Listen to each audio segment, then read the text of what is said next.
E aí, galera, tudo bem?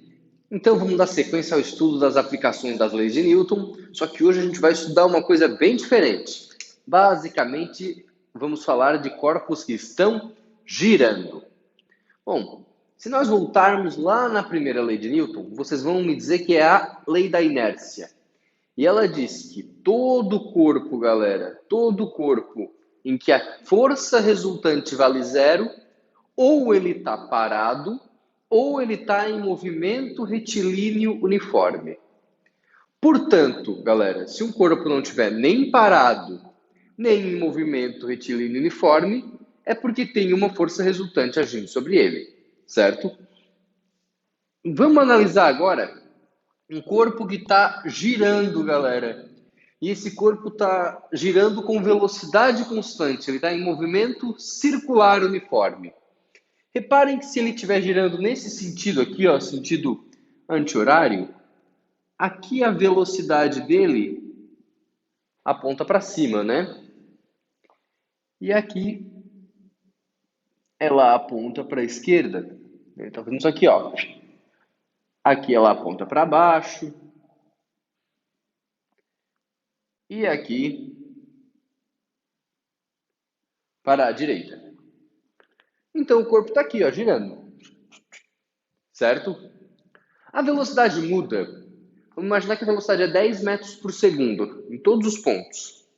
Mas ela muda, mesmo tendo o módulo constante. Por mais que ela tenha o módulo constante, a velocidade está mudando em direção e sentido. Porque no momento ela aponta para cima, depois ela aponta para o lado, depois ela aponta para baixo. Então, logicamente, tem aceleração, porque a velocidade está mudando. Logicamente, tem aceleração, porque esse corpo ele não está nem parado, nem em movimento retilíneo uniforme. Essa aceleração que faz a velocidade mudar de direção e sentido, a gente chama de aceleração centrípeta, certo? Então, tá aqui, ó. É v ao quadrado, v a velocidade sobre r. R seria, galera, o raio da trajetória. V, o módulo da velocidade. Agora, força resultante não é massa vezes aceleração? Então, essa força que obrigatoriamente aponta para o centro, galera, para fazer o corpo girar, ela é massa vezes aceleração. Como a aceleração é v ao quadrado sobre r, é m vezes v ao quadrado sobre r, certo?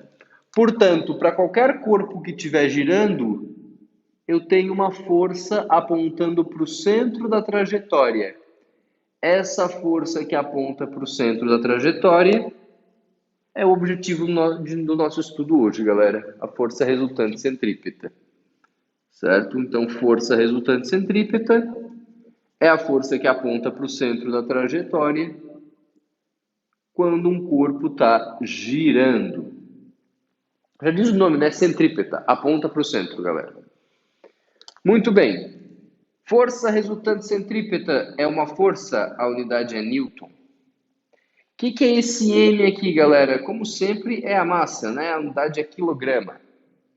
O V é a velocidade em metros por segundo e R é o raio da trajetória em metros, certo? Bom, assim como a gente estudou em outros casos, galera, sistemas de blocos, plano inclinado, máquina de Atwood, a gente tem que calcular essa resultante em cada caso, né? Em algumas vezes a resultante era normal menos peso, na outra era peso menos normal, na outra era força F menos a força de atrito. Aqui é o mesmo esquema. Logicamente, existem infinitas possibilidades de situações em que tu tens um corpo girando e tem uma força apontando para o centro, causando esse movimento circular. Eu vou falar das mais importantes, galera. Não quer dizer que são todas, são as que costumam cair nas provas de vestibular. Beleza? A primeira é uma situação física bem simples, é uma curva horizontal. Tu tens ali, por exemplo, um carrinho, galera, e ele vai fazer uma curva. Se é uma curva horizontal, quer dizer que não tem inclinação, né? Ele está na horizontal, logicamente. Então o carrinho vem aqui aí, faz essa curva. Eu posso considerar que esse trecho aqui, galera, ó, é como se fosse um trecho de um movimento circular. Então, para que ele faça a curva, tem que ter uma força apontando para o centro desse círculo, certo? Essa força, galera, no caso da curva horizontal, é a força de atrito estático. João, atrito estático? Sim. Experimenta, galera, colocar óleo ou colocar terra em uma pista, ou se ela estiver molhada, por exemplo. O que vai acontecer com o carro quando ele for fazer a curva? Ele não vai derrapar? Galera, porque a roda está se movimentando nesse sentido, quando ela girar, se não tiver atrito, ela continua se movimentando naquele sentido. Basicamente, aconteceria isso aqui, né? A roda girou, o carro continua indo de lado, assim, ó. Certo? Para que isso não ocorra, tem que ter um atrito estático naquela direção do movimento. Aquele atrito que segura o carro. Será que é possível fazer, então, uma curva se não tiver atrito com a pista? Logicamente, não. Porque quando tu vai fazer a curva, o carro continua indo reto, né? Por isso que quando tá chovendo e tal, a gente deve reduzir a velocidade, porque o risco de aquaplanar é justamente, galera, por não ter atrito. Então, nesse primeiro caso, nós temos que a força resultante centrípeta é a força de atrito estático. Percebam que força resultante centrípeta tem uma fórmula, que está aqui. Força de atrito estático tem a outra fórmula, que é normal vezes o coeficiente de atrito estático, não é? Logicamente que vai igualar aquelas duas fórmulas para encontrar o raio da curva ou para encontrar a velocidade máxima que o carro pode fazer, galera, pode ter para completar aquela curva, certo? Beleza. Próximo caso bem comum aqui, galera, são os casos das curvas de ladinho. Vou começar pelo caso mais simples, um pêndulo cônico. Imagina que eu pego, sei lá, uma borracha amarrada por um barbante e faço isso aqui, né? Ó. E aí vai formar um cone, certo? Basicamente vai fazer esse movimento aqui, ó. Que forças que eu tenho agindo na borracha, na bolinha que está ali na ponta do cone, galera? Para baixo, nós temos a força peso. Sobre o fio, pessoal, sobre o fio, como é que é o nome de uma força sobre um fio? Tração. Se tu pegar a força peso, galera, que tá aqui, ó, e colocar ela aqui, olha que maravilha. Tu pega a força peso e coloca ela aqui, ó. Que negócio da bundinha na cabecinha, né? A regra do polígono. Basicamente, vocês vão perceber que a força resultante ela vai ficar para cá, ó. Essa força resultante é a força resultante centrípeta. Reparem que ela vai apontar para o centro da trajetória. Então, a resultante dessas duas aponta para o centro da trajetória. Conseguem perceber que se esse ângulo aqui é θ, esse ângulo aqui no triângulo é o mesmo θ, galera? Ó. É o mesmo ângulo aqui, né? Vou botar assim. É o mesmo ângulo, ó. O ângulo desse fio com a vertical, certo? Aí, olha que beleza. Tangente de θ é igual. Tangente não é cateto oposto sobre cateto adjacente? Cateto oposto. Quem está oposto, pessoal? Quem está em azul aqui, ó? A força resultante centrípeta. Cateto adjacente. Quem está do ladinho? Bom, quem está do ladinho, galera, não foi a força peso que eu coloquei aqui, ó. É a força peso, né? A força peso, coloca aqui para fechar o polígono, né? O desenho em verdinho. Passa lá para o outro lado, vê se não vai ficar assim, ó. A força resultante centrípeta é igual P tangente de θ. Então, em um pêndulo cônico, para tu calcular a força resultante centrípeta, é P vezes tangente de θ. O que é esse θ? A inclinação desse pêndulo, né? Percebam que quanto maior o ângulo, maior a força. Quanto maior a força, maior a velocidade. Isso quer dizer que se eu aumentar a velocidade, aumenta o ângulo. Faz sentido? Pega um pêndulo e começa a girar. Aumenta a velocidade, o que vai acontecer com ele, galera? Vai girar assim, ó. Diminui a velocidade, vai diminuir o ângulo também. Não vai? Conseguem perceber? Se tu aumenta a velocidade, o negócio gira assim. Se tu diminui a velocidade, ele gira assim, ó. Certo? Basicamente, se aumentar o ângulo, aumenta a força. Se aumenta a força, aumenta a velocidade, né? E vice-versa. Se aumenta a velocidade, aumenta a força. Se aumenta a força, aumenta o ângulo. Ok, a curva de um avião, pessoal. Que forças que eu tenho agindo em um avião? Basicamente, quando ele está voando na moral aqui, ó, eu tenho para baixo a força-peso e para cima uma força de sustentação, devido à diferença de pressão nas asas. Por enquanto não é importante, galera. Eu vou botar um FS, força de sustentação. Quando o avião, galera, faz uma curva, vocês já repararam que ele faz isso aqui, ó? Quem já andou de avião, ele vira de lado assim, ó, ele se inclina, não se inclina para fazer a curva. Por quê? Porque a gente tem para baixo a força-peso. E quando o avião inclina, pessoal, essa força de sustentação inclina também. Certo? E aí vai aparecer, ó, se tu pegar a força-peso que está aqui e colocar ela aqui, ó, vou colocar em verde de novo. Coloca ela aqui, ó. Vai aparecer uma resultante, pessoal. Uma resultante centrípeta. Força resultante centrípeta. O avião está fazendo uma curva assim, né? Ó. Certo? Para onde que essa resultante aponta? Olha aí que beleza. Para o centro. Vamos pegar esse ângulo aqui, ó, que é a inclinação do avião, e chamar de θ. Vê se quem ficou oposto não é a resultante centrípeta, quem está adjacente, galera, ó, não é o peso. Não preciso nem passar muito trabalho para perceber que é a mesma coisa que o caso anterior, né? Ok? Então tá ali a curva de um avião. O avião está fazendo a curva aqui, ó. Ele inclina, né? P tangente θ, a resultante que aponta para o centro. E agora, a curva sobrelevada. Qual é a parada da curva sobrelevada, pessoal? Observem que quando vocês olham para esse desenho, o pessoal costuma dizer: ah, João, é igual o plano inclinado. Não é o plano inclinado. O plano inclinado é a gente botava um bloquinho aqui, pessoal, e ele escorregava.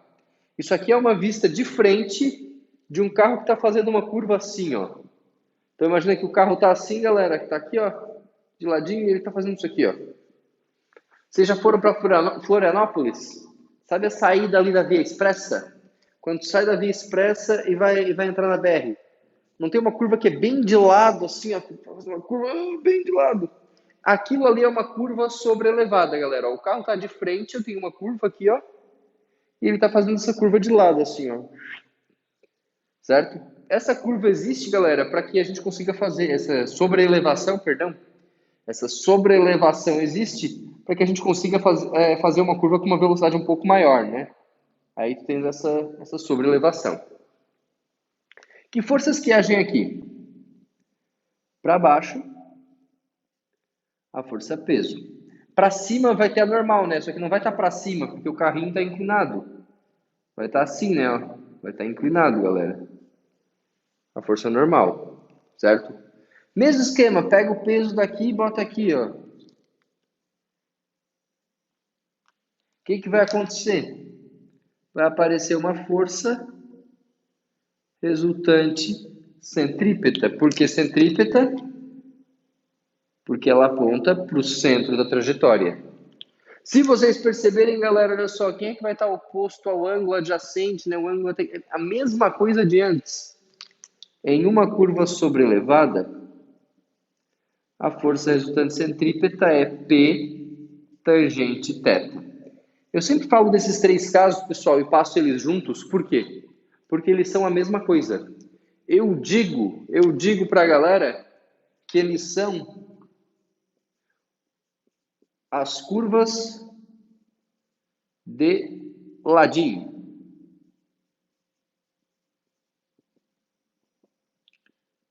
Por que são as curvas de ladinho, galera? Olha para o pêndulo cônico. A bolinha está girando. Está girando assim, né? Ó. Quando ela gira, ela não está assim, ó, eita, ela não está inclinada, não está de ladinho. O avião, galera, quando ele faz a curva, o que ele faz? Se inclina, fica de ladinho. E o carro também, galera, está ali dirigindo, entra na curva sobrelevada. O que é a curva sobrelevada? Não é uma curva assim de ladinho? Para qualquer curva de ladinho, que são quase sempre esses três casos aqui, ó, o cálculo é o mesmo.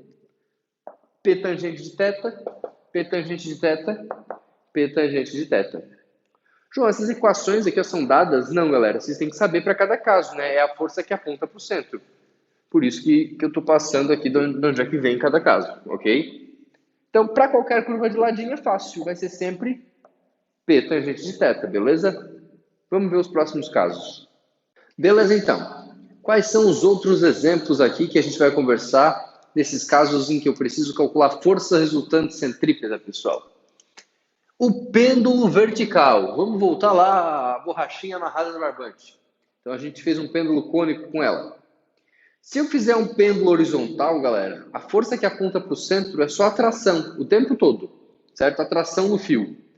Mas e se eu fizer um pêndulo na vertical, eu girar a parada assim, ó, na vertical, certo? Então ela vai estar girando aqui, ó. E quando ela está aqui no ponto mais baixo, que forças que agem na nossa pelotinha aqui? A gente sabe que para baixo tem a força peso. E para cima, galera, sobre o fio, a força que age em cima do fio, qual é o nome que a gente dá para essa força? Tração. Muito bem. Para onde é que tem que apontar a força resultante mesmo quando eu tenho um movimento circular desse aqui, galera? Para o centro. Para o centro. Se a resultante tem que apontar para o centro, pessoal, é porque a tração tem que ser maior que o peso, né? Para o negócio subir aqui, ó. Então, a tração tem que ser maior que o peso para a resultante ficar para o centro. Então, ó, a tração tem que ser maior que o peso, certo? E aí, logicamente, não é a maior menos a menor? A força resultante centrípeta é tração menos peso. Ok? Bom, e aqui do ladinho, galera, o negócio está girando aqui, ó. Que forças que tem agindo mesmo em cima do fio? Qual é a força em cima de um fio, pessoal? Qual é o nome dessa força? Tração. Sempre para baixo, né? Sempre na vertical para baixo. Peso. Percebam que o peso e a tração vão formar 90 graus. Isso significa que o peso, pessoal, ele não vai nem apontar para o centro e nem atrapalhar, nem apontar contra o centro. Então o peso não vai me importar aqui, ó, na força resultante centrípeta, porque ele não aponta nem para o centro e nem contra o centro. Então, nesse caso, ó, a força resultante centrípeta é só a tração e acabou. Agora, lá em cima, galera, o esquema girando, que forças que a gente tem em cima do fio? Qual é o nome da força em cima do fio? Tração. E a força peso aponta para onde mesmo? Sempre para baixo, não é? Sempre para baixo.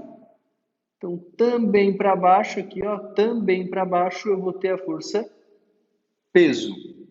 Quem que aponta para o centro? Tanto a tração como o peso, ambas apontam para o centro. Então, aqui, galera, ó, eu vou ter que a força resultante centrípeta é a tração mais o peso.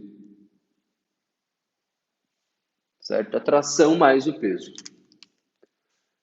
Então, tração mais peso, tração menos peso aqui, e aqui só a tração. João, e desse lado? Mesmo esquema que isso aqui, né, galera? Só a tração. Não vai mudar em nada, certo? Eu só fiz do lado direito aqui, e desse lado é a mesma coisa. Ok. E agora a lombada e a depressão.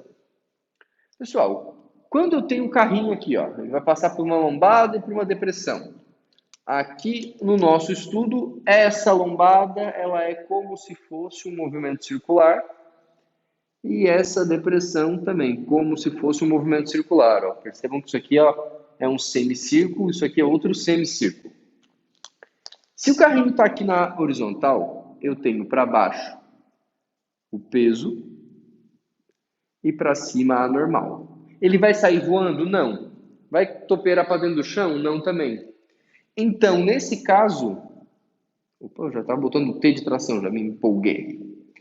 Nesse caso, galera, a normal e o peso são iguais. Que foi um caso que a gente viu várias vezes, né? Na horizontal, normal e peso são iguais. Só que aqui, galera, ó, eu tenho para baixo a força peso. Eu estou falando do carrinho quando ele está lá em cima da lombada, né?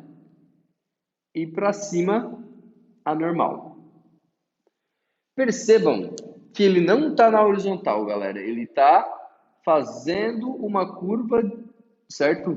Na verdade, completando essa lombada, né, pessoal?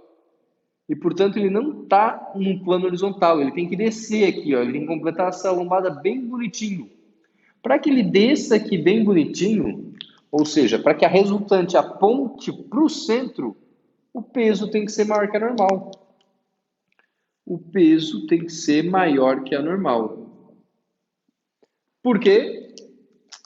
Porque aqui a força resultante centrípeta vai ser quem que aponta para o centro, quem está contra o centro, peso menos normal. Show? Agora, aqui, galera, a gente vai ter para baixo a força peso, só para variar, e para cima a força normal. Só que percebam que ele está fazendo essa depressão aqui, galera, ele tem que subir aqui, ó. Percebam que para que a resultante aponte para o centro, é a normal que tem que ser maior agora. Então, agora a normal é maior que o peso, certo? Se a normal é maior que o peso, né, quem aponta para o centro menos quem está contra. É a normal menos o peso. Beleza? E o último caso, pessoal, talvez seja o mais importante, é o looping, né? O negócio está vindo aqui, ó, vai completar o looping e vai continuar. Onde é que está o centro da trajetória quando ele está no looping? Está aqui. E eu estou falando, pessoal, do momento em que ele está mais em cima lá no looping, beleza? Que forças que agem no nosso fiel carrinho aqui, desbravador? Para baixo, eu tenho a força peso. E observem, galera, que a normal não forma 90 graus com a superfície. Quando a superfície é horizontal aqui, ela aponta para cima, né? Se a superfície está inclinada, ela fica inclinada. Assim, ela aponta para o lado. No caso do looping ali, ó, a superfície está em cima, galera, do objeto, né? Está de cabeça para baixo. A normal vai apontar para baixo também. Então, a gente vai ter também para baixo, ó, a força normal. Aí eu pergunto, quem que aponta para o centro? O peso aponta para o centro? Sim. E a normal? Também. Então, a força resultante centrípeta é normal mais peso. Aqui eu vou falar de um caso especial, pessoal, que é bem importante porque 99% das vezes que cobra looping, ele pede para tu calcular a velocidade mínima para completar o looping. E sempre que tu for calcular a velocidade mínima, é teoria isso aqui, ó, tem que saber que na velocidade mínima, pessoal, para que eu tenha a velocidade mínima, a normal vale zero. Por quê? Porque seria só o suficiente para o carrinho vir aqui, ó, chegar aqui no ponto mais alto, só encostando na superfície, sem pressionar, só encostando, só dando uma reladinha na superfície e completar o looping. Então ele tem que só encostar sem apertar a superfície, né? A força que ele faz contra a superfície é a normal, né? Então é quando a normal vale zero, a gente tem a velocidade mínima. Portanto, a força resultante centrípeta no looping não é normal mais peso? Se eu quero a velocidade mínima, a normal é zero. Força resultante centrípeta, mv ao quadrado sobre r. Peso, m vezes g. Simplifica o m, galera. Depende da massa? Não depende. Se tiver o carrinho com 5 kg e o carrinho com 2 kg, qual que vai conseguir completar o loop mais fácil? Os dois. Não depende da massa. Passa o r para lá, vê se não fica assim, ó. V ao quadrado igual g vezes r. O quadrado vai para lá, raiz, né? Ó. Então, a velocidade mínima para completar um looping é raiz de g vezes r. Novamente, não vou circular aqui porque não é dado, tá? Mas essa aqui é interessante saber, galera, ó. Porque 99% das vezes que cai o looping é o que pede. Então, do que depende a velocidade mínima para completar o looping? Do raio do looping. Porque o g é uma constante, né, galera? É a gravidade. Certo? Então, tá aqui a velocidade mínima para completar um looping é raiz de g vezes r. Todos os cálculos, galera, em todos os casos, ó, é isso aqui que tu vai fazer. Tu vai pegar a equação da força resultante centrípeta, a equação da outra força, né, que em cada caso é alguma coisa. Geralmente a massa vai cancelar, certo? E aí tu vai ter uma equação lá para velocidade mínima ou velocidade máxima, dependendo de qual situação tu está tratando. Beleza? Então essa foi a nossa aula de força resultante centrípeta, pessoal. Um abração e valeu!